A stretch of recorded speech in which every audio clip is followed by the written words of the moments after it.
મંગલમ ભગવાન વીરો મંગલમ ગૌતમ પ્રભુ મંગલમ સુલીભદ્રાદિ આ જૈનો ધર્મોસ્તુ મંગલમ. 11મા ગુણસ્થાનક ઉપશાંત મોહ ગુણસ્થાનક છે. એના અંતમાં શું થાય છે? બીજો અને ત્રીજો સંગણ નામકર્મ એનો ઉદય વિચ્છેદ થાય છે. ઓકે,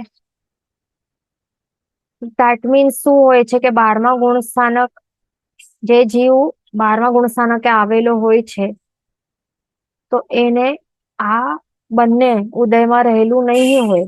આ બંનેનો ઉદય વિચ્છેદ પહેલા જ થઈ જાય છે. તો એનું મિનિંગ શું થાય છે કે જે પણ એક તો બે પ્રકારના જીવ હોય, ક્ષપક જીવ હોય અને બીજો હોય ઉપશમક જીવ. ક્ષપક શ્રેણી શું કરે? ક્ષપક શ્રેણી માંડીને શું કરે? 10માથી સીધા 12મા ઉપર આવી જાય, ચડી જાય છે અને આગળ વધતો જાય છે. અને બીજું હોય છે ઉપશમક જીવ. ઉપશમક જીવ શું કરે? 9, 10 અને 11 11મા ગુણસ્થાનક સુધી અહીંયા સુધી આવે અને પછી અહીંયાથી યુટર્ન કરે, પડી જાય. નિયમમાં નીચે ઉતરી જ જાય છે, પડી જાય છે. તો હવે આ અહીંયા શું ફેક્ટ્સ છે? અહીંયા શું ફેક્ટ્સ દેખાય છે આપણને કે જે પણ ક્ષપક જીવ હોય ને, તો ક્ષપક શ્રેણી જે પણ માંડનાર ક્ષપક જીવ હોય તો એ કયો ટાઈપનું જીવ માંડી શકે છે? સમજો, એટલે કયા સંગણ વાળો જીવ માંડી શકે છે ક્ષપક શ્રેણી? જો એ બીજા સંગણ વાળું જીવ હોય, વૃષભ નારદ સંગણ વાળું જે જીવ હોય તો એ ક્ષપક શ્રેણી માંડી શકે? એ માંડી નહીં શકે ને, કારણ કે અહીંયા ઉદય વિચ્છેદ અહીંયા 11મા ગુણસ્થાનકના અંતમાં જ ઉદય વિચ્છેદ થઈ જાય છે. તો પછી આગળ વધી જ નહીં શકે ને. અને ક્ષપક જીવ ક્યારે યુટર્ન નહીં કરે. એ તો ચડતો જ જાય નિયમમાં. એ કઈ ક્યારે યુટર્ન કરે નહીં, પડે જ નહીં. તો એવું તો નહીં થાય ને કે પછી 9મા 10 8મા 9મા 10મા સુધી આવ્યો અને પછી અરે આ તો બીજા સંગણ વાળો છે તો હવે તો અહીંયા તો ઉદય વિચ્છેદ થશે, તો પછી 12મા ઉપર પછી શું હશે? પછી એનું સંગણ થોડી ચેન્જ થઈ જાય.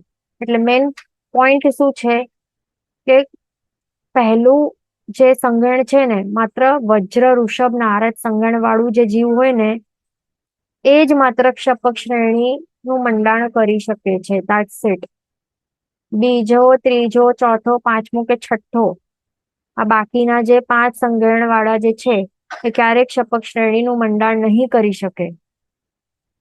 ઓકે, એટલે માત્ર હવે ધ્યાન રાખવું, જે પહેલા વજ્ર ઋષભ નારદ સંગણ વાળું જે જીવ છે એ જ ક્ષપક જીવ બની શકે છે. એ જ ક્ષપક શ્રેણી માંડીને આગળ ચડી શકે છે, ઉપર વધી શકે છે.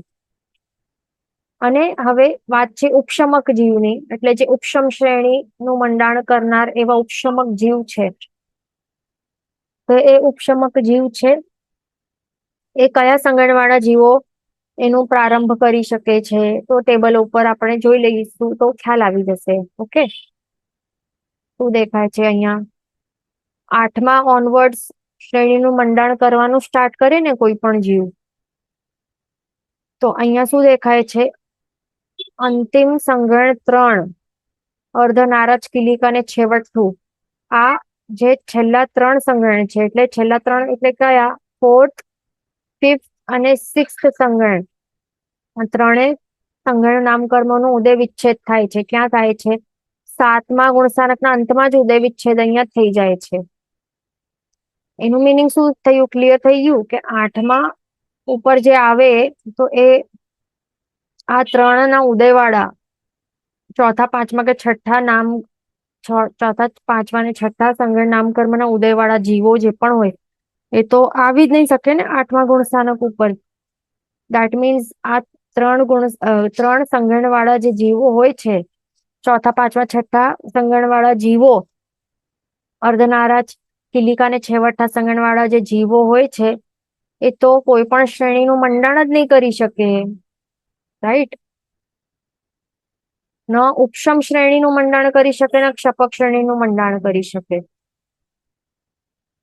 જેમ કે આપણા જેવા, આપણે 6th વાળા છીએ ને, આપણી જ વાત છે. ઓકે, કે કોઈ પણ સંગણનું કોઈ પણ શ્રેણી ઉપશમ કે ક્ષપક શ્રેણી કોઈ પણ શ્રેણીનું મંડાણ કરી જ નહીં શકે.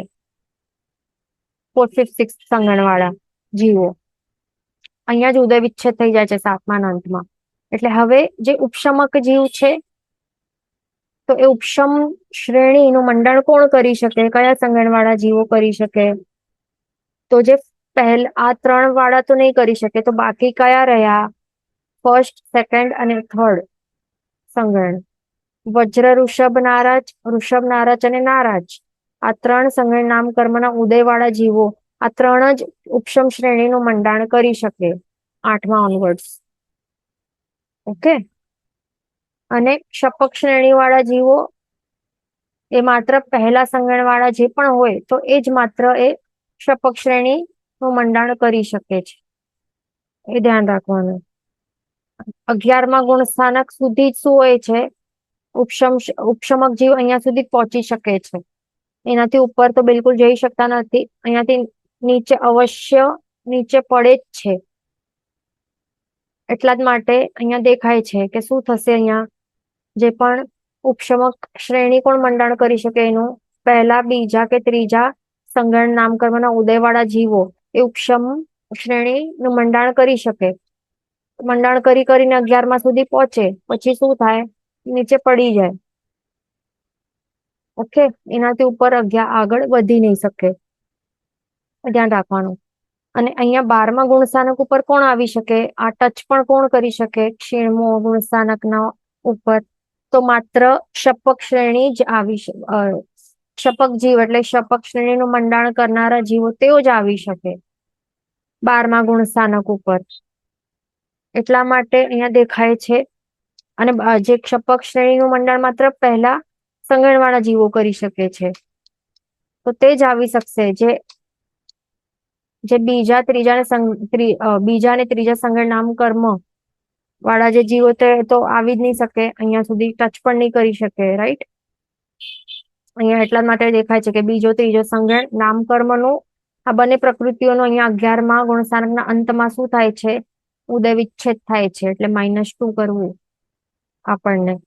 તો 59 -2 કરશું તો શું આવશે? 57 પ્રકૃતિઓ, કર્મોની પ્રકૃતિઓ 12મા ગુણસ્થાનક ઉપર ઉદયમાં રહેલી હોય છે. એ પણ ક્યાં સુધી? હવે 12મા ગુણસ્થાનકનું કાર્ડ કેટલું હોય? ટોટલ કાર્ડ 1 અંતર મુહૂર્ત જેટલું હોય છે. ટોટલ કેટલું? 1 અંતર મુહૂર્ત ટોટલ કાર્ડ હોય છે. તો ટોટલ કાર્ડ માંથી કેટલા સમય સુધી 57 પ્રકૃતિ ઉદયમાં હોય? તો અહીંયા સ્ટાર્ટિંગ થી કરીને ઉપાંત્ય સમય સુધી. ઓકે. સ્ટાર્ટિંગ થી કરીને અહીંયા ઉપાંત્ય સમય સુધી શું હોય છે? 57 પ્રકૃતિઓનો ઉદય હોય છે. પછી શું થાય છે? રીઝન શું છે? ઉપાંત્ય સમય એટલે શું? ફર્સ્ટ ઓફ ઓલ, ઉપાંત્ય એટલે કે સેકન્ડ લાસ્ટ. એટલે અહીંયા આ લાસ્ટ સમય છે, સમજો આ છેલ્લામાં છેલ્લું સમય છે. 12મા ગુણસ્થાનકનું કાર્ડનું છેલ્લું સમય છે. એનાથી પૂર્વનું જે સમય છે કે સેકન્ડ લાસ્ટ સમય કહેવાય. દ્વિચરિમ સમય જે કહેવાય.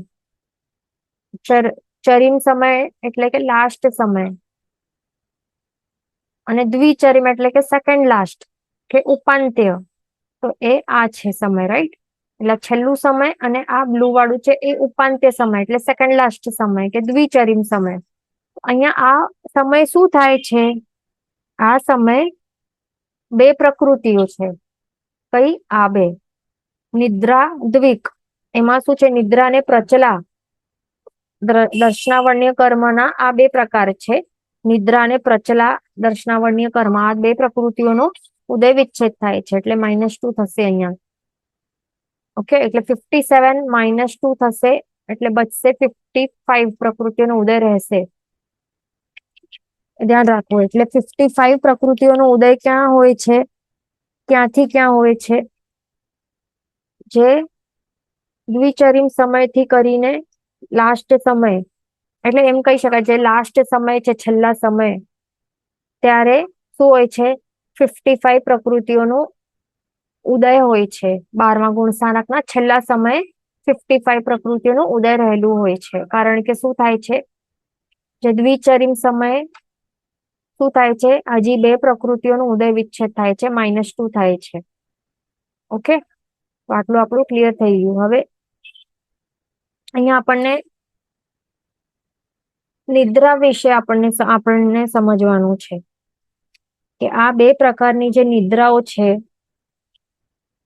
નિદ્રા અને પ્રચલા, તો એ કેવી કહેવાય, હળવી ટાઈપની કહેવાય ને નિદ્રાઓ, હળવી ટાઈપની કહેવાય. અને જે ગાઢ નિદ્રાઓ કઈ હતી, જે આ નિદ્રા નિદ્રા પ્રચલા પ્રચલા ને થીણધી, એટલે થીણધી ત્રિકમાં જે આવે છે 3 પ્રકાર, એ ગાઢ નિદ્રા વાળી કહેવાય છે. રાઈટ. અને આ બે છે ખાલી નિદ્રા ને પ્રચલા, એ થોડા હળવા લેવલની કહેવાય છે, હળવા દર્શનાવર્ણીય કહેવાય. તો આ હળવા ટાઈપના અહીંયા સુધી ઉદયમાં રહેલા હોય છે, દ્વિચરિમ સમય સુધી એનું ઉદય રહેલું હોય છે. પણ હવે દ્વિચરિમ સમયે શું થાય છે, ઉપાંત્ય સમયે એનો હવે ઉદય વિચ્છેદ થઈ જશે. દેટ મીન્સ એનું મિનિંગ શું થયું કે નિદ્રા 5 નિદ્રાઓ હવે દર્શનાવર્ણીયની 5 નિદ્રાઓ હવે ઉદયમાં છે નહીં, એનું ઉદય વિચ્છેદ થઈ ગયું છે જીવને. એનું મિનિંગ શું, હવે નિદ્રા આવે પછી જીવને ઊંઘ આવે, બિલકુલ પણ હળવી પણ ઊંઘ આવે, આંખ પણ ઝપકે નહીં થાય, બિલકુલ નિદ્રા રહિત અવસ્થા હવે પ્રાપ્ત થશે જીવને. ઓકે, ના આંખ ઝપકે, ના ઊંઘ આવે, કે મન પણ નહીં થાય કે ચાલો 2 મિનિટ આંખ બંધ કરી લઉં, બિલકુલ નહીં. એવી રીતે હોય છે, ધ્યાન રાખવાનું. ઓકે, પછી હવે આગળ શું છે, સોરી 13મો ગુણસ્થાનક છે સહયોગી કેવલી ગુણસ્થાનક. એમાં કેટલી પ્રકૃતિઓ ઉદયમાં રહેલી છે, 42, એ કેવી રીતે આપણે જોઈ લઈએ. જે 5 જ્ઞાનાવર્ણીય કર્મ, 4 દર્શનાવર્ણીય કર્મ, 5 અંતરાય કર્મ, ટોટલ મળીને કેટલા થાય, 14 થાય. આ દેખાય છે, એમાં શું એક કોમન ફેક્ટર છે કે આ બધા ઘાતી કર્મ છે.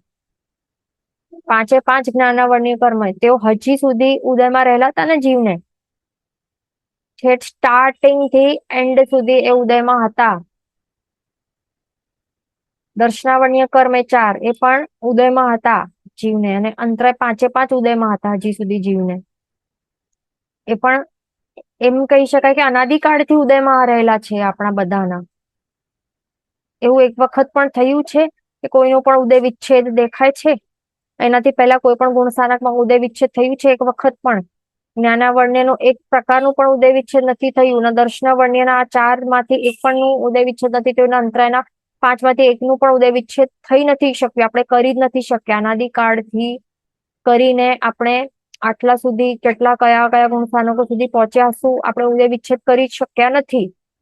પણ હવે જીવ 12મા ગુણસ્થાનકના અંતમાં, જે એનો અંત સમય છે, અંતિમ સમયના અંતમાં જીવ હવે આટલા અનાદિકાળથી કરીને પહેલી વખત શું કરશે, આ જે 14 પ્રકૃતિઓ છે, 5 જ્ઞાનાવર્ણીય, 4 દર્શનાને, અંતરાય 5 દર્શન, અંતરાય કર્મો, એનું હવે ઉદય વિચ્છેદ એનું થશે. ઉદય વિચ્છેદ શા માટે કરી શકશે? કારણ કે એનું જ્યારે ઉદય વિચ્છેદ ક્યારે થઈ શકશે, આ પ્રકૃતિઓનું એક જ નિયમમાં એક જ કન્ડિશનમાં થઈ શકશે, જો એનો ક્ષય થશે, સંપૂર્ણ ક્ષય કરશે જીવ, તો જે થઈ શકે, નહીં તો નહીં થઈ શકે. એવો હોય એનું માત્ર જીવ સક્ષમ કરી શકે, બરાબર. પણ ઉદય વિચ્છેદ તો જ થઈ શકશે જો એનું સંપૂર્ણ ક્ષય કરશે જીવ. તો અહીંયા જીવ શું કરે છે, એ પણ કયો જીવ? ઉપશમક જીવ છે એક, અને બીજું છે ક્ષપક જીવ. ઉપશમક જીવ તો કેન્સલ જ થઈ ગયું, 11 માંથી એ યુટર્ન કરી લે છે અહીંયાથી. તો હવે 12મા ઉપર કોણ આવે? માત્ર ક્ષપક જીવ જ આવી શકે. તો 12મા ગુણસ્થાનકના અંતમાં આ ક્ષપક જીવ શું કરશે? આ 14 પ્રકૃતિઓ, જે ઘાતી કર્મો છે, જે અનાદિકાળથી ક્યારે એ ખપાવી ક્ષય કરી શક્યો નથી, ક્ષય કરીને એનું ઉદય વિચ્છેદ ક્યારે પણ કરી નથી શક્યો, એ હવે કરશે 12મા ગુણસ્થાનકના અંતમાં. એટલે -14 થશે, એટલે 55 -14 કરવું એક તો. ઓકે.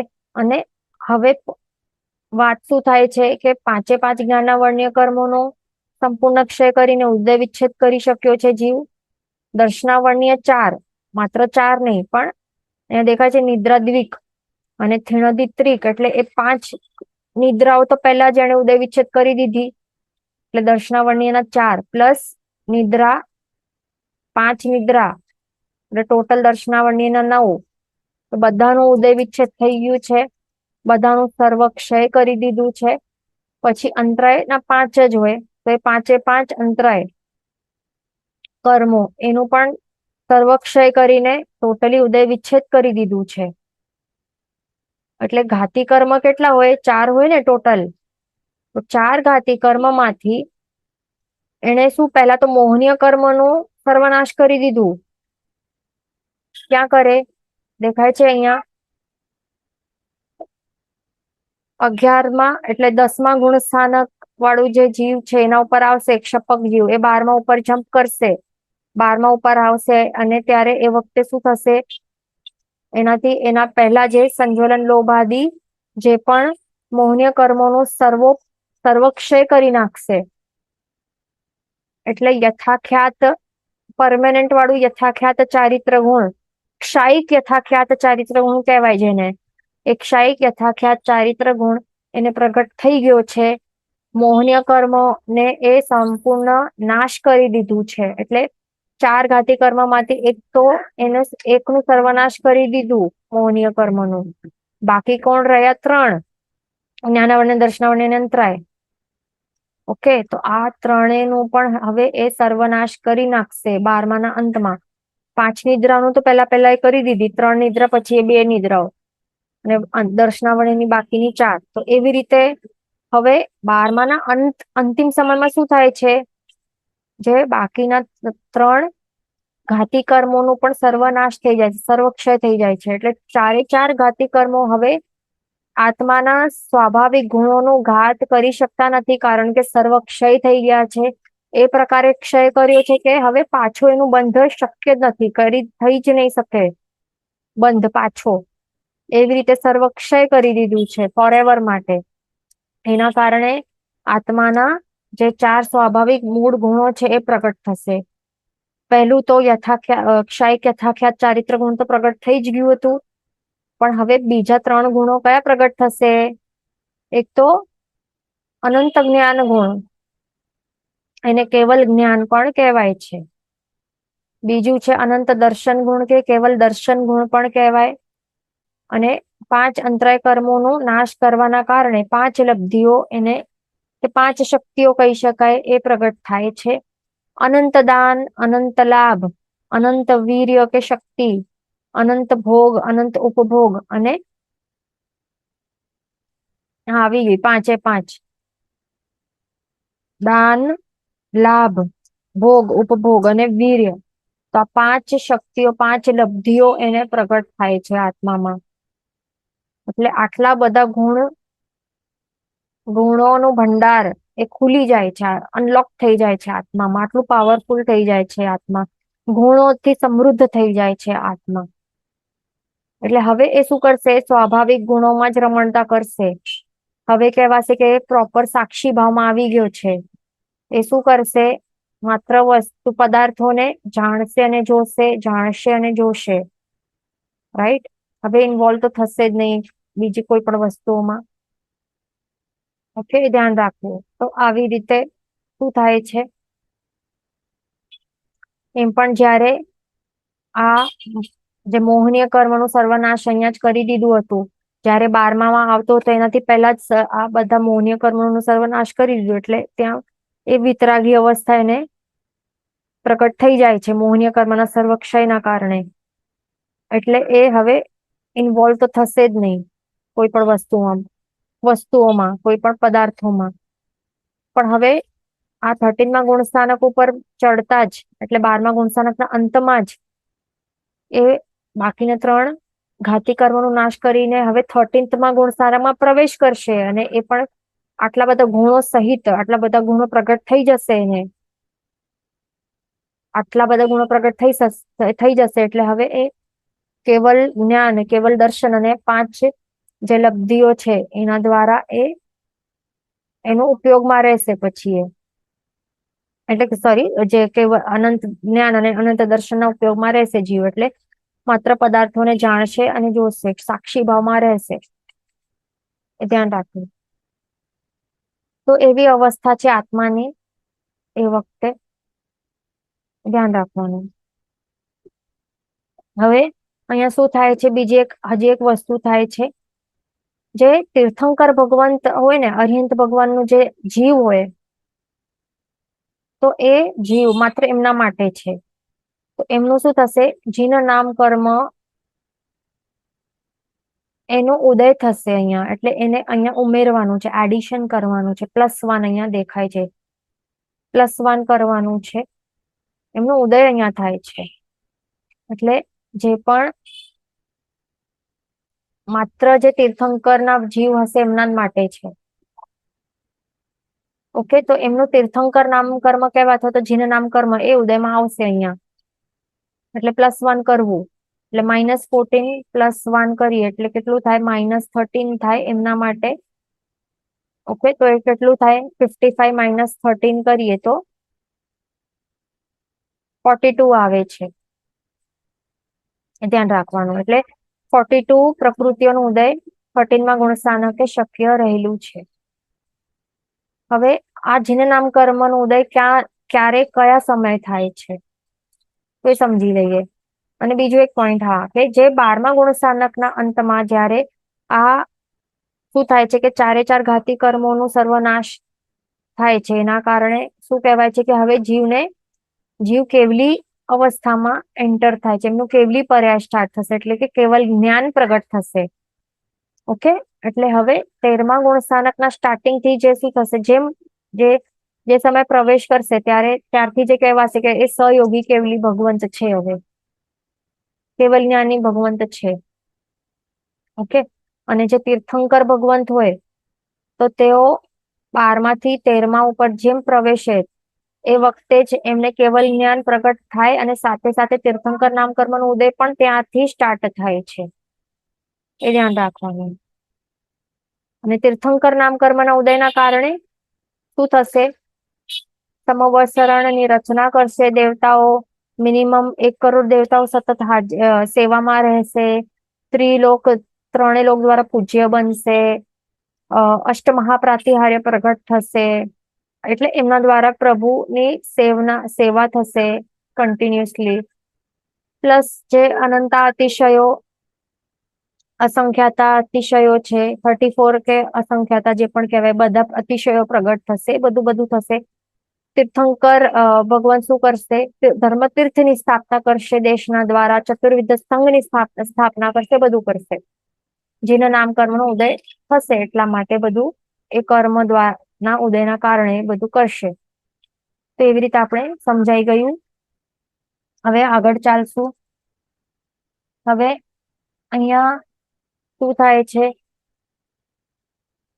ઘાતી કર્મોનું સર્વનાશ થઈ ગયું છે, તો બાકી કોણ રહે છે, બાકી માત્ર કોણ રહેશે, અઘાતી કર્મ રહેશે ને બાકી. તો હવે માત્ર અઘાતી કર્મો જ બાકી રહેલા છે આત્મા ઉપર. તો આ અઘાતી કર્મો નામ ઉપરથી ખ્યાલ આવી જાય છે કે અઘાતી કર્મો તો ઘાત નહીં કરે ને, આત્માના સ્વાભાવિક ગુણોનું ઘાત કરી નહીં શકે. માત્ર સ્વરૂપ જે છે એને સાચા સ્વરૂપમાં આવવા નહીં દે. અઘાતી કર્મ શું છે કરે, આત્માને પોતાના સાચા સ્વરૂપમાં આવવા નહીં દે, એનું કાર્ય છે. એટલે સાચું સ્વરૂપ કેવું છે, અશરીરી છે, પછી કેવું છે કે આ અનંત સુખ વાળું છે, અનંત આવું કોઈ પણ એવું શું કહેવાય ઓબ્સ્ટેકલ્સ વગરનું છે, એટલે કે જન્મ મરણ કે વૃદ્ધાવસ્થા કઈ નહીં આવે, અનંત સ્થિતિ કહેવાય છે, અક્ષય સ્થિતિ કહેવાય છે, અક્ષય સ્થિતિ રહેલી હોય તો એ આત્માનું સાચું સ્વરૂપ છે. એને રોકે છે આ અઘાતી કર્મો. અનંત જે અક્ષય સ્થિતિ આવવા નથી દેતો. પછી આત્માનું અરૂપી એનું સાચું સ્વરૂપ છે, પણ આ અઘાતી કર્મના કારણે રૂપીપણું મળે છે, એટલે કે શરીર હોવાના કારણે દેખાય ને અહીંયા કે આ જીવ ચાલી રહ્યું છે, બેસી રહ્યું છે, એટલે અરૂપીપણું છીનવે છે. સાચા સ્વરૂપમાં આવતા દેતા નથી આ ચાર અઘાતી કર્મો. એટલે અરૂપી પણ પછી આવ્યા બાદ સુખ, અગુરુ લઘુ પણ અને અક્ષય સ્થિતિ, આ ચાર ગુણો, એ ચાર ગુણો જે છે એ હજી રોકે છે. એટલે કે આ ચાર શું કહેવાય? સ્વરૂપ કહેવાય, આત્માના સાચા સ્વરૂપ કહેવાય. એ સાચા સ્વરૂપને પ્રગટ કરવા દેતા નથી આ. એટલે આત્માને પોતાના સાચા સ્વરૂપમાં આવવા દેતો નથી આ ચાર અઘાતી કર્મો. એનું એ કાર્ય છે. તો હવે એનો પણ નાશ કરવું પડશે ને. તો હવે આત્મા એ કરશે. ક્યારે કરશે એ આપણે જોઈ લઈએ, કેવી રીતે, કયા કયા કર્મોને ક્યારે ક્યારે સર્વનાશ કરતો જશે. તો હવે 13 માં ગુણ સ્થાનક ના લાસ્ટ સમય, અંતિમ સમય જીવ શું કરે છે? અહીંયા શું દેખાય છે? આટલા બધા કર્મો જે દેખાય છે ને, એમાંથી અહીંયાથી કરીને અહીંયા સુધી આ બધા શું છે? કયા કર્મના પ્રકાર છે? બધા નામ કર્મ છે. આ બધા નામ કર્મની પ્રકૃતિઓ છે. 29 નામ કર્મની પ્રકૃતિઓ છે આ. અને આ એક જ માત્ર કોણ છે? વેદનીય કર્મ છે આ. વેદનીય કર્મની એક એટલે શાતા અથવા તો અશાતા વેદનીય, બે માંથી કોઈ પણ એક હોય. કારણ કે આપણે પહેલા શું જોયું હતું? એક્ઝામ્પલ માટે સમજો ને. ઓકે, પહેલા આપણે આ સમજી લઈએ. શાતા કે અશાતા વેદનીય બંનેમાંથી એક ઉદયમાં રહેલું છે. ક્યાર સુધી? 13મા ગુણ સ્થાનક સુધી. એટલે જીવને કેવલ જ્ઞાન પ્રગટ થાય છે અહીંયા આ પોઈન્ટ ઉપર. અને એનું કેવલ જ્ઞાનની પર્યાય, કેવલી પર્યાય આટલું છે. જેટલું પણ એમના, હવે હા એ પણ ધ્યાન રાખવું કે આ કઈ એક અંતર મુહૂર્ત જેટલું ન હોય, કેટલું પણ હોઈ શકે. વર્ષો કે કેટલા બધા, ઘણા બધા હજારો વર્ષો કે એક પૂર્વ કરોડ માંથી કંઈક ઓછું જેટલું, આટલા સમય સુધી પણ, આટલા બધા અસંખ્યતા વર્ષો સુધી પણ 13મો ગુણ સ્થાનક ઉપર જીવ રહેલું હોય, કેવલી પર્યાય એ વિતાવતો હોય. અને ઓછામાં ઓછું એક અંતર્મુહૂર્ત જેટલું પણ હોઈ શકે છે. હવે એમાં આપણે એક્ઝામ્પલ લઈ ગજસુકુમાલ મુનિવરનું. તો એમનું શું થયું હતું? જે સોમિલ સસરો હતો, એમણે શું કર્યું હતું કે પાગ બાંધ્યું હતું ને ઉપર, મસ્તક ઉપર, કોલસાનું, અંગારાનું. તો એના કારણે એમને શું થયું? શું થતું હતું એ વખતે? શાતા વેદનીય કર્મનું ઉદય હતું કે અશાતા વેદનીય કર્મનું ઉદય હતું? અશાતા વેદનીય કર્મનું ઉદય કહેવાય, રાઈટ? તો એ ગજસુકુમાલ મુનિવરનું અશાતા વેદનીય કર્મનું ઉદય રહેલું હતું. અને પછી એમને શું થયું? અત્યંત વેદના તો થાય ઓબ્વિયસલી. મસ્તક ઉપર આવા અંગારા હોય, બળતા હોય તો પછી શું થાય? ભયંકર અસહ્ય વેદના થાય. છતાં પણ એમણે શું કરી? ક્ષપક શ્રેણીનું મંડાણ કર્યું. શુભ ભાવ ભાવ્ય. મેન તો સ્ટાર્ટિંગ ક્યાં કર્યું? ભાવના ભાવી, કે કર્મોના કારણે થાય છે જે થાય છે બધું, એના સોમિલ સસરા ઉપર દ્વેષભાવ નહીં કર્યું. તો ત્યાંથી સ્ટાર્ટ કરી એક શુભ ભાવધારા. એ શુભ ભાવધારા એ શુદ્ધ ભાવધારામાં ટ્રાન્સફર થઈ. હજી એની શુભતા, અશુદ્ધતા એ વધતી ગઈ. અને 8મા ગુણ સ્થાનકે એક ક્ષપક શ્રેણીનું મંડાણ કરીને શું કરે છે? બધા કર્મનો નાશ કરતા જાય છે. ફટાફટ ફટાફટ ગુણ સ્થાનકો ઉપર ચડતા જાય છે. ચડતા ચડતા 4 ઘાતી કર્મોનો પણ નાશ કરીને કેવલી એટલે શું કરે છે? કેવલ જ્ઞાન પ્રગટ થાય છે એમને. કેવલ જ્ઞાન પણ પ્રગટ કરી લે છે. એ વખતે હજી પણ અશાતા વેદનીય છે ને ઉદયમાં, એમને ભયંકર પીડા થઈ રહી છે ને, છતાં પણ સમભાવમાં રહેવા પ્રયત્ન કરે છે અને રહે છે. પછી સાક્ષી ભાવ પ્રાપ્ત થાય છે 13મા ગુણ સ્થાનકે. માત્ર જોવે છે અને જાણે છે જે થઈ રહ્યું છે એ શરીરને થાય છે, મને થતું નથી. હું આત્મા છું, હું બળતો નથી. બળે છે એ હું નથી. ઓકે, તો એવી રીતે બહુ ફાસ્ટ એવી રીતે પ્રોસેસ થાય છે. ઓકે, અને કેવલ જ્ઞાનીનું પર્યાય, કેવલી પર્યાયનું કેટલું હશે? અમુક જ સમયોનું હશે. અને તરત જ એમનું પછી 4 બાકીના અઘાતી કર્મોનું પણ નાશ થઈ જાય છે અને નિર્વાણ થાય છે. મોક્ષની અવસ્થાની પ્રાપ્તિ થાય છે. લાસ્ટ વખતે શું થાય છે? એમનું આત્મા શરીરને ત્યાગીને સિદ્ધ ક્ષેત્રમાં બિરાજમાન થાય છે એઝ અ સિદ્ધ ભગવાન.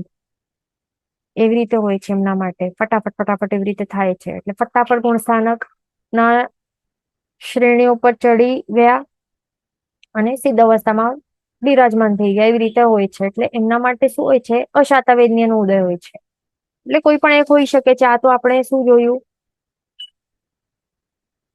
આ ગજેશ સુકુમાલ મુનિવર નું જોયું. બીજું આપણે એક્ઝામ્પલ અર્ણિકા પુત્ર આચાર્ય નું પણ સેમ એક્ઝામ્પલ એવી જ રીતે થાય છે. એમના માટે અશાતાવેદની નું ઉદય રહેલું હોય છે.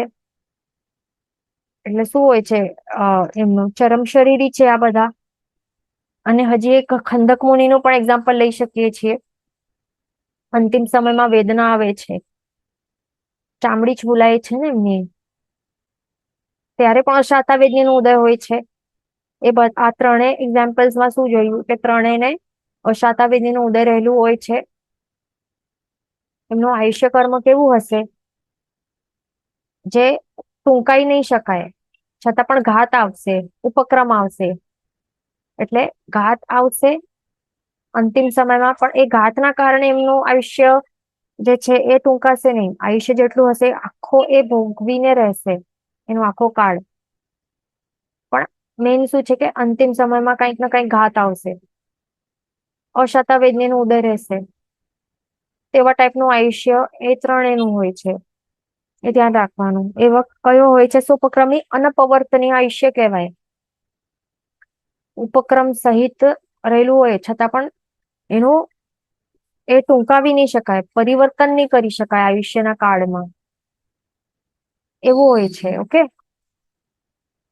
આવા જે જીવો હોય છે ને, કે જે અમુક જ સમય સુધી કેવલી પર્યાય રહેલું હોય, તો એને અંતકૃત કેવલી કહેવાય. જેમને એન્ડ મોમેન્ટ્સ ઉપર શું આવે છે, એવું કઈ ઘાત આવે, સોપક્રમ આવે, ઉપક્રમો આવે. એટલે એવી રીતે નહીં, એમ જે એન્ડ મોમેન્ટ્સમાં એટલે કે જેમનું એવી રીતે હોય ને, એકદમ ઓછું કેવલી પર્યાય હોય અને તરત જ કેવલી પર્યાય તરત જ અમુક સમયમાં જ ભોગવીને તરત જ ચાર ઘાતી અઘાતી કર્મો છે ને, એનું એ સર્વઘાત એટલે એનો ક્ષય કરીને મોક્ષની અવસ્થાની પ્રાપ્તિ કરી લે ને, એટલે કેવલ જ્ઞાન કેવું કહેવાય, કેટલા કાળનું કહેવાય, અંતર્મુહૂર્ત જેટલું જ કહેવાય. અંતર્મુહૂર્ત જેટલું જ કેવલ જ્ઞાન કેવલી પર્યાય જે ભોગવે ને, તો એને અંતકૃત કેવલી કહેવાય. શું કહેવાય? અંતકૃત કેવલી. અંતકૃત કેવલી ભગવંત કહેવાય છે. માત્ર એક અંતર્મુહૂર્ત જેટલું કેવલી પર્યાય ભોગવીને એ પછી, અથવા તો એવી રીતે પણ થઈ શકે કે એમનું આયુષ્ય પૂર્ણ થવા માટે આટલું જ બાકી હોય, થોડુંક જ ટાઈમ બાકી હોય, અને ત્યારે જ પછી એમને કેવલ જ્ઞાન પ્રગટ થાય છે. અને પછી આયુષ્ય પણ પૂર્ણ થઈ જશે અને સિદ્ધ અવસ્થામાં પહોંચી જશે. તો એવા જીવોને કહેવાય છે અંતકૃત કેવલી ભગવંત.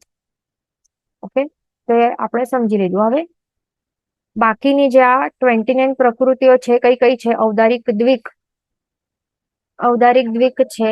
પછી તૈજસ શરીર, તૈજસ કર્મણ શરીર નામ કર્મ. પછી ફર્સ્ટ સંગણ એટલે કે ઋષભ નારાચ સંગણ નામ કર્મ. પછી સંસ્થાન 6 એટલે કે સંસ્થાન ષટક એટલે કે 6 એ 6 સંસ્થાન નામ કર્મો. વર્ણાદિ 4 નામ કર્મો. વિહાયોગતિ, બંને ટાઈપની વિહાયોગતિ નામ કર્મ. અગુરુ લઘુ ચતુષ્ક એટલે અગુરુ, એમાં કોણ આવે? અગુરુ લઘુ ઉપઘાત પરાઘાત ઉચ્છ્વાસ નામ કર્મો. નિર્માણ નામ કર્મ. પ્રત્યેક ત્રિક, એમાં કોણ આવે? પ્રત્યેક સ્થિર અને શુભ નામ કર્મો. પછી સુસ્વર, અસ્થિર અને અશુભ અને દુસ્વર નામ કર્મ. તો આ ટોટલ મળીને આ બધા નામકર્મો કેટલા છે? ટોટલ 29 નામકર્મો છે. એ બધા 29 પ્લસ શાતા હોય કે અશાતા, બંનેમાંથી જે પણ એક જે ઉદયમાં રહેલું હોય ને, તો ટોટલ મળીને 30 પ્રકૃતિઓ. એનું શું થાય થશે? 13માં ગુણસ્થાનકના અંતમાં એનું ઉદય વિચ્છેદ થશે, એટલે -30 કરવું. 42 -30 કરશું તો શું આવશે? 12. એટલે જે 14માં ગુણસ્થાનકો પર જીવ પ્રવેશ કરશે, અયોગી કેવલી ગુણસ્થાનકો પર પ્રવેશ કરશે, ત્યારે માત્ર 12 પ્રકૃતિઓ, એ પણ કઈ હોય? 12 અઘાતી કર્મો બાકી રહેલા હોય, તો 12 પ્રકૃતિઓ જ ઉદયમાં હોય. બસ, ધેટ્સ ઇટ. બાકી જે 30 છે એનો ઉદય વિચ્છેદ થઈ જાય છે 13મા ગુણસ્થાનકના અંતમાં. એ ધ્યાન રાખવાનું. ઓકે. અને જે આ 14મો ગુણસ્થાનક છે એનું કાળ કેટલું હોય છે? માત્ર જે અક્ષરો છે ને, કયા કયા અક્ષરો છે?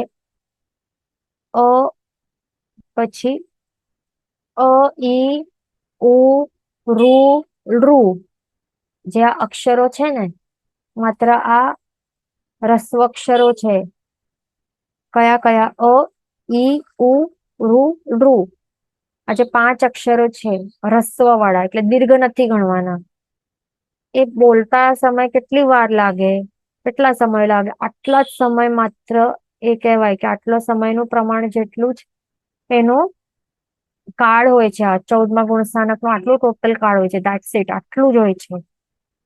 કે 5 રસ્વાક્ષર છે એનું આપણે ઉચ્ચારણ કરવા કેટલો સમય લાગે? અ, ઈ, ઉ, ઋ. That's it. આટલું જ પ્રમાણનું અંતર્મુહૂર્ત કહેવાય. આટલું જ સમયકાળ હોય છે 14મા ગુણસ્થાનક ઉપર કોઈ જીવને ટકવાનું, અને પછી આગળ પછી એ પણ છોડીને સિદ્ધ અવસ્થાને પ્રાપ્ત કરે. તો આટલા જ સમય બાકી હોય. તો હવે આત્મા શું કરશે?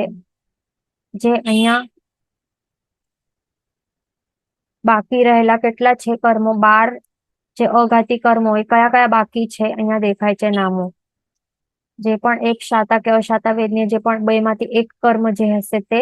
પછી મનુષ્ય આયુષ્ય કર્મ, કારણ કે મનુષ્ય જ છે ને, આયુષ્યનું મનુષ્ય વાળું જ છે, મનુષ્ય ગતિ વાળું જ છે જીવ. પંચેન્દ્રિય જાતિ નામ કર્મ છે. જો એ જીન નામ કર્મ એટલે તીર્થંકર ભગવંત હોય તો જીન નામ કર્મ એનું ઉદયમાં રહેલું હોય. પછી ત્રસ્ત્રિક, ત્રસ, બાદર અને પર્યાપ્ત નામ કર્મ. સુભગ, આદેય, યશ નામ કર્મ, ઉચ્ચ ગોત્ર કર્મ. એટલે અહીંયા એક વેદનીય કર્મ દેખાય છે, એક આયુષ્ય કર્મ દેખાય છે. પછી અહીંયા શું દેખાય છે? 1 2 3 4 5 6 7 8 9. અહીંયા 9 નામ કર્મો દેખાય છે, અને એક અહીંયા ઉચ્ચ ગોત્ર એટલે એક ગોત્ર કર્મ, ઉચ્ચ ગોત્ર કર્મ દેખાય છે. તો આ 4 કોણ છે? અઘાતી કર્મો છે. 12 પ્રકારના અહીંયા અઘાતી કર્મો છે અહીંયા રહેલા. તો એ હજી પણ 14મા ગુણસ્થાનક ઉદયમાં રહેલા છે ને હજી પણ. તો હવે જીવ શું કરશે? જ્યારે એ યોગ નિરોધ કરશે, યોગ નિરોધ કરતા કરતા જ્યારે મન યોગ અને વચન યોગનો નિરોધ કરશે, ત્યારે સ્વરનો ઉદય પહેલા અટકી જાય છે. ઓકે.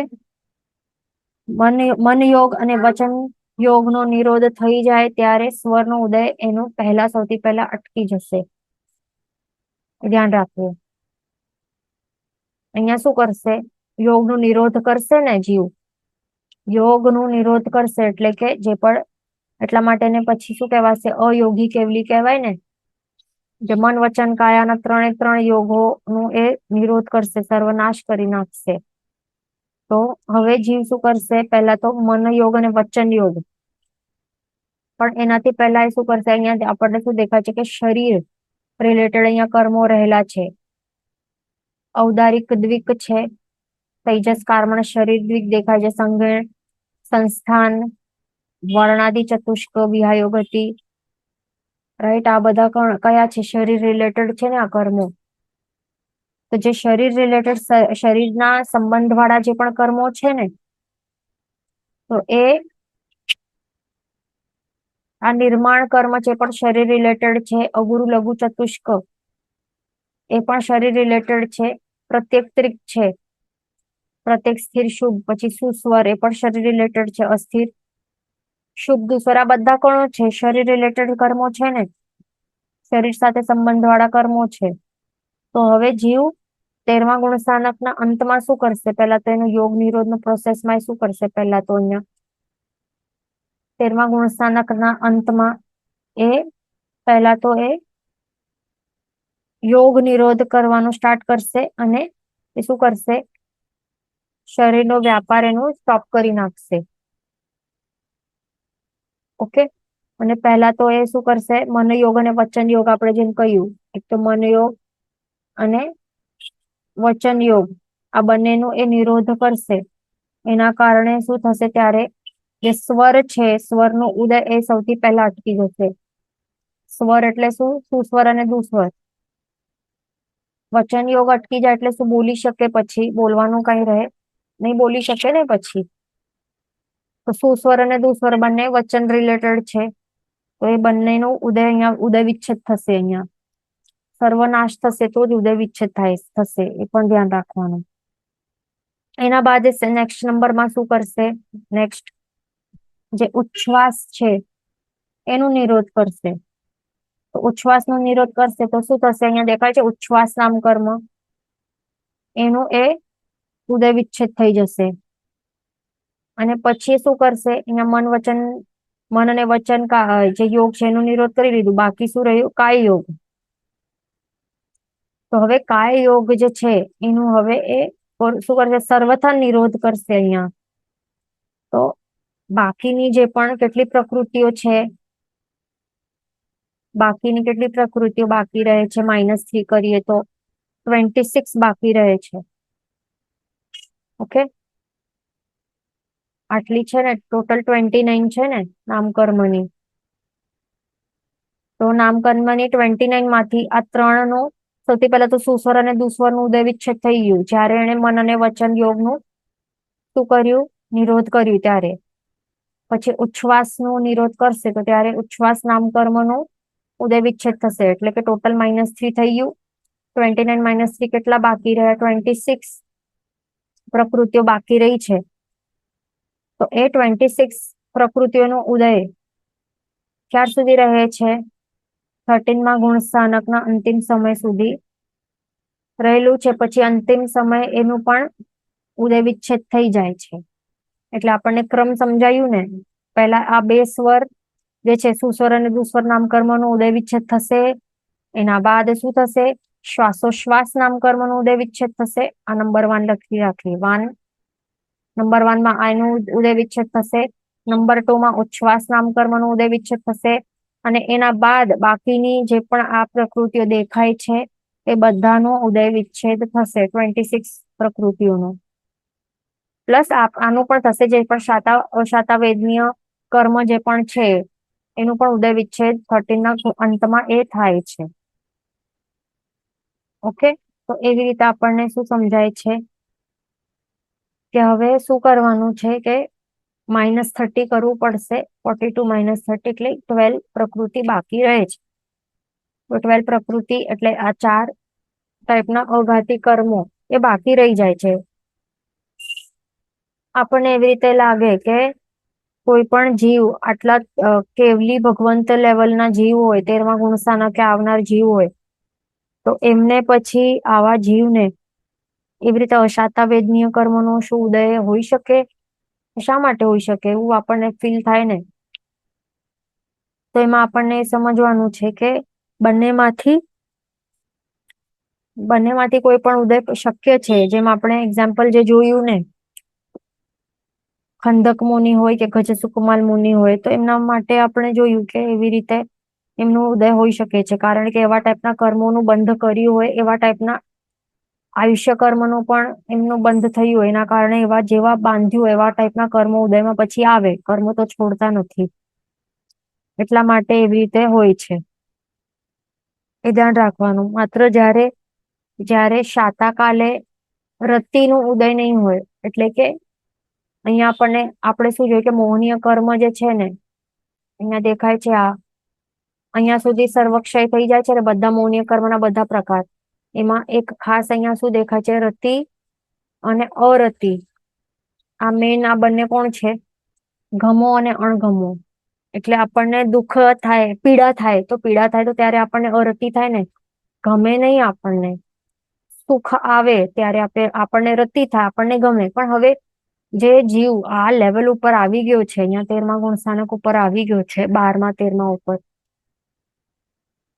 તો આવો જીવ કે 10મા ઉપર પણ કહીએ કે 11મા ઉપર પણ કહીએ આપણે, ખાસ તો અહીંયા આપણે 12મા અને 13મા ની વાત કરીએ તો આ લેવલ ઉપર આવી ગયો છે, 12મા ઉપર અને 13મા ઉપર એ કેવલી તરીકે રહેલો છે. તો આવો જીવ અહીંયા જયારે રહેલું હોય તો એને કેવા પણ ટાઈપની તકલીફ આવે, ઘાણીમાં પણ પીડાય કે ચામડી છોલાય કે કાંઈ પણ થાય ને, એટલે પીડા થાય છે એને, બાહ્ય પીડા એને, કે શસ્ત્રનું ઘાત કરી રહ્યો છે, તો એ વખતે એને અહીંયા અરતિ નો કશાય ચારિત્ર મૌન્ય કર્મનું ઉદય વિચ્છેદ પહેલા જ કરી દીધું છે. ટોટલ આખા જ મૌન્ય કર્મનું સર્વનાશ કરી દીધું છે, તો પછી એને થાય કઈ એવું રાગ દ્વેષ કરે એ દુઃખ ઉપર દ્વેષ કે અણગમો થાય જ નહીં, એને દુઃખ ઉપર અણગમો જ નહીં થાય, એને ફીલ જ એવા ભાવો જ નહીં આવે એને, કારણ કે મૌન્ય કર્મનો સર્વનાશ કરી દીધું છે. તો પછી એવા ફિલિંગ્સ એવા ભાવો પણ આવે નહીં આવે ને, માત્ર શું થશે એને, કઈ એવા ટાઈપના ફિલિંગ્સ જ નહીં આવે. અને એ જીવ શું કરશે, ભાવના ભાવશે કે જે થાય છે મને થતું નથી, શરીર પૂતગલ રૂપી શરીર છે ને થઈ રહ્યો છે, એવા ટાઈપના એના ભાવો ત્યારે ચાલતા હોય છે.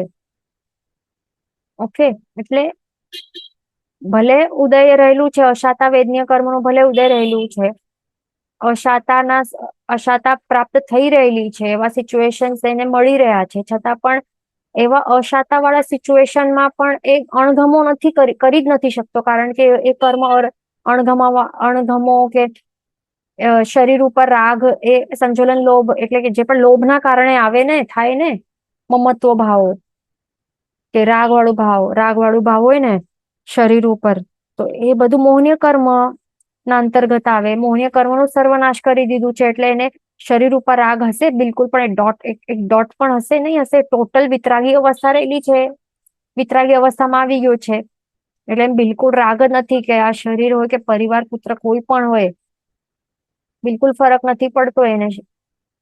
ઓકે, ગમો અણગમો એને થાય જ નથી, એવા ભાવો જ આવી શકતા જ નથી એને, કારણ કે વિતરાગી અવસ્થામાં છે ટોટલી, એટલે ધ્યાન રાખવાનું. તો આવી રીતે અશાતા, જે પણ અશાતા વેદનીય કર્મના ઉદયના કારણે અશાતા એ ભોગવી રહ્યા છે, પણ કેવી રીતે ભોગવશે હવે, રતિ નહીં કરશે, અરતિ નહીં કરશે, એટલે ગમો અણગમો કે રાગ દ્વેષ બિલકુલ કઈ નહીં કરે.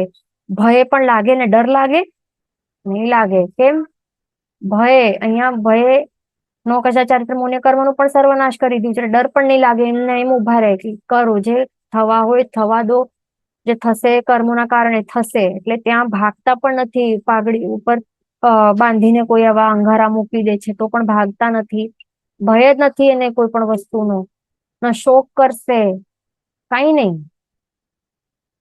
તો એ અશાતા વેદનીયના કારણે અશાતા આવશે એમને, પણ એ ભોગવશે, પણ કેવી રીતે ભોગવશે, કેવા ભાવ કેવા ચાલી રહેલા હશે, સમભાવ, કારણ કે વિતરાગી છે તો સમભાવ છે, એમને કઈ ફરક નથી પડતો. ઓકે, તો એવા ભાવો રહેલા છે એમના, એ ધ્યાન રાખવું.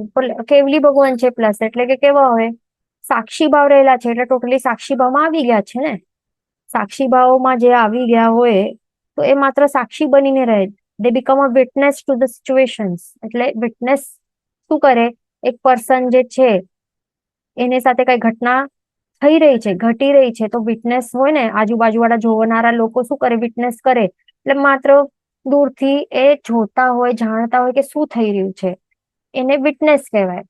તો હવે જયારે જીવ 13મા ગુણ સ્થાનકે આવી જાય, કેવલી ભગવાન તરીકે પર્યા ચાલુ થાય, એટલે કેવલ જ્ઞાન પ્રગટ થાય, પછી સાક્ષી ભાવમાં ટોટલી આવી જાય, એટલે એ પોતાની સાથે જે પણ ઘટના ઘટી રહી છે ને, પોતાની સાથે જ, ભલે ચામડી છોલાઈ રહી છે, કે અંગારા ઉપર છે, કે ભાલો ભોકી દીધું છે પેટમાં, તો એ બધું જે થઈ રહ્યું છે ને ઇન્સિડન્સ પોતાની સાથે, એ સાક્ષી ભાવે જાણે છે, જોઈ છે, દેટ્સ ઇટ, પણ ઇન્વોલ્વ થતો નથી, કારણ કે વિતરાગી બની ગયો છે, ન રાગ છે, ન દ્વેષ છે, ન ડર છે, ન ગમો છે, ન અણગમો છે, દુઃખ ઉપર અણગમો નથી, કઈ નથી, માત્ર એ જાણે છે, જોએ છે, જાણે છે, જોએ છે, એટલે એને જ કહેવાય સંભાવે રહેલું છે.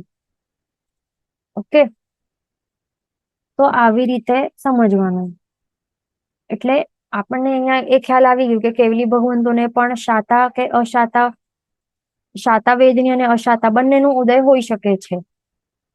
ઓકે, અને અહીંયા 14મા ગુણ સ્થાનકે પણ અહીંયા શું દેખાય છે, કે પછી અહીંયા સોરી 13મા ગુણ સ્થાનકે, આખા 13મા ગુણ સ્થાનકે શાતા કે અશાતા વેદ્ય કર્મનું ઉદય રહેલું હોય છે. એમાંથી બંને ઉદયમાં જે પણ હોય, તો બંનેમાંથી એક સમયમાં એક ઉદયમાં રહેલું હોય, બંનેમાંથી એક જ હોય, એ ધ્યાન રાખવાનું. ઓકે, એટલા માટે લખેલું છે કે શાતા કે અશાતા વેદનીય, એ ધ્યાન રાખવાનું. જયારે ઉદયમાં હોય તો બંનેમાંથી કોઈ એક હોય ઉદયમાં. તો એ પછી 13મા ગુણસ્થાનકના અંતમાં પછી એ શાતા કે અશાતા વેદનીયનું એ શું કરે છે? ઉદય વિચ્છેદ કરી લે છે જીવ. પછી આગળ વધે છે 14મા ગુણસ્થાનકે, ધ્યાન રાખવાનું. અને એનું રીઝન શું છે? કારણ કે હજી પણ શરીર રહેલું છે ને. શાતા અશાતા વેદનીય કર્મો એ કઈ પ્રકૃતિ કહેવાય? જીવ વિપાકી પ્રકૃતિ કહેવાય છે.